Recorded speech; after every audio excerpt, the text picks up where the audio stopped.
ఈ ఆటోలపై క్యాప్షన్స్ రాసేవారికి మరో ప్రశ్న, మన దేశంలో మతం ఒకటే మారుతున్నారా, హిందూ మతం ఇంకేమైనా మార్చుకుంటూ వెళ్తున్నారా?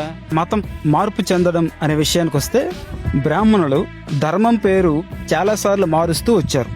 ఒకటి, మొఘలుల పరిపాలన కాలంలో దీన్ని వైదిక ధర్మం అని పిలిచారు.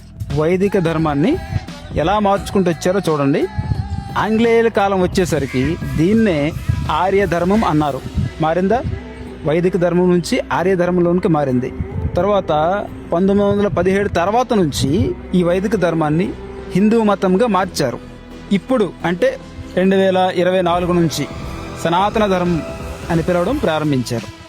ఇక 2030, 50, 100 వెళ్ళేసరికి ఇంకెన్ని పేర్లు మారుస్తారో మీకు తెలియదు. మరి అలాంటప్పుడు నీ తల్లిని, నీ తండ్రిని నీవు మార్చుకున్నట్లు కదా.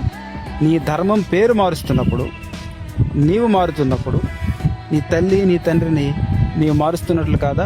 మీకు అర్థమైతే కనుక క్లియర్గా సమాధానం చెప్పండి.